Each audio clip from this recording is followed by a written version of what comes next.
Pan India level ఐడెంటిటీకి ఎదిగే క్రమంలోనే another industry star heroes కి ఝలక్ ఇవ్వటం స్టార్ట్ చేశాడు డార్లింగ్.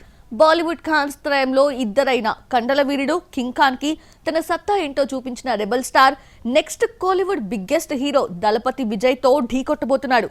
అప్పుడు షారుఖ్ పై నెగ్గిన ప్రభాస్ ఇప్పుడు విజయ్ పై విజయ బావుట ఎగురవేస్తాడా? Darling Prabhas own industry colleagues తో పోటీ పడితే ఏం మజా వస్తుందనుకున్నాడో ఏమో, ఏకంగా పొరుగు ఇండస్ట్రీ స్టార్ హీరోస్ తో కయ్యానికి కాలు తూతున్నాడు. పాన్ ఇండియా ప్రస్థానాన్ని మొదలుపెట్టిన బాహుబలి నాటి నుండే బాలీవుడ్ స్టార్ హీరోస్ కి చుక్కలు చూపించడం షురూ చేశాడు. 2015లో సల్మాన్ ఖాన్ బజరంగి భాయిజాన్ కి వారం రోజుల ముందు ఎదురెళ్లి కండల వీరుడి 1000 crore టార్గెట్ మిస్ అయ్యేందుకు కారణమయ్యాడు. బాహుబలి, భజరంగి సినిమాలకు విజేంద్ర ప్రసాదే రైటర్ కావడం విశేషమైతే వారం గ్యాప్ లో ఈ రెండు సినిమాలు రావటం యాదృచ్ఛికం. బాహుబలి సిరీస్ చిత్రాలతో పాన్ ఇండియా స్థాయికి వెళ్లిన తర్వాత డార్లింగ్ రేంజ్ పెరిగింది. భారీ స్థాయిలో craze, fame, fan base create అయింది. దీంతో సినిమా ఫ్లాప్ అయినా పెట్టుబడి డబ్బులొచ్చేంత క్రేజ్ వచ్చింది. సాహో నుండి ఆది పురుష్ వరకు ఫ్లాపులు వెంటాడుతున్న వేళ సలార్తో బాలీవుడ్ బాద్షా షారుఖ్ ఖాన్ మూవీ ఢంకీని డైరెక్ట్ గా ఢీకొట్టాడు డార్లింగ్.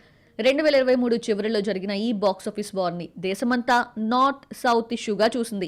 ఈ రేస్ లో డార్లింగ్ ప్రభాస్ బాక్సాఫీస్ ని రూల్ చేశాడు. అంతేకాదు ఢంకీతో 1000 crore కలెక్షన్స్ తో హ్యాట్రిక్ కొట్టాలని చూసిన షారుఖ్ ఖాన్ ఆశలపై నీళ్లు చల్లాడు.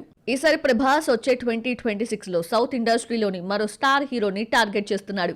ఈసారి ఇళయ దళపతి విజయ్ జననాయకంతో పోటీకి దిగుతున్నాడు. తమిళనాడు, కేరళలో విజయ్ దే డామినేషన్ కాగా తెలుగు, హిందీలో ప్రభాస్ దే హవా. అయితే దళపతి విజయ్ చివరి సినిమా అనే సింపతితో వస్తున్నాడు. కల్కి తర్వాత పూర్తి విభిన్నమైన, ఇప్పటి వరకు టచ్ చేయని హారర్ కామెడీ జాన్రాలో రాజసాబ్తో బాక్సాఫీస్ వార్ కి రెడీ అవుతున్నాడు డార్లింగ్. మరీసారి ప్రభాస్ దళపతిని ఢీకొట్టి పై చేయి సాధిస్తాడా లేదా చూడాలి.